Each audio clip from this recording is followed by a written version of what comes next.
त्र्यंबकेश्वर येथील बिल्वतीर्थ तलावावर कपडे धुण्यासाठी गेलेल्या 2 शाळकरी मुलींचा तलावात बुडून मृत्यू झाल्याची घटना शनिवारी दुपारी 12च्या सुमारास उघडकीस आली होती। तनुजा युवराज कोरडे आणि अर्चना बाळू धनगर अशी या मुलींची नावे असून या दोघी त्या ठिकाणी कपडे धुण्यासाठी गेल्या असल्या कारणाने पाण्याचा अंदाज न आल्याने त्यांचा बुडून दुर्दैवी मृत्यू झाला। या घटनेत मृत्युमुखी पडलेल्या मुलींच्या घरी नाशिकचे नवनियुक्त खासदार राजाभाऊ वाजे यांनी सांत्वनपर भेट घेत योग्य ती मदत करण्याचे आश्वासन देत कुटुंबियांचे सांत्वन केले।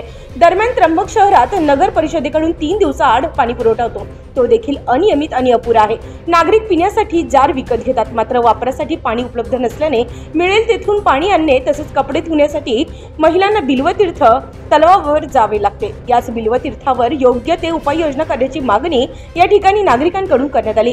तसेच या ठिकाणी राज्य शासन तसेच त्र्यंबकेश्वर देवस्थान ट्रस्ट कडून या कुटुंबियांना आर्थिक मदत करावी अशी मागणी मुस्लिम समाजाचे सामाजिक कार्यकर्ते सदृढ शेठ कोकणी यांनी केली आहे।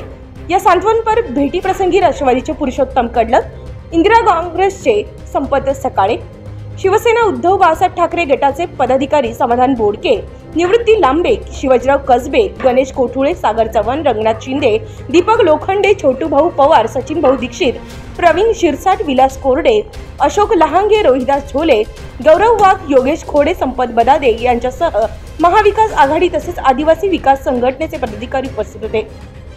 उत्तर महाराष्ट्र न्यूज नेटवर्कसाठी रामदास शीद, त्र्यंबकेश्वर।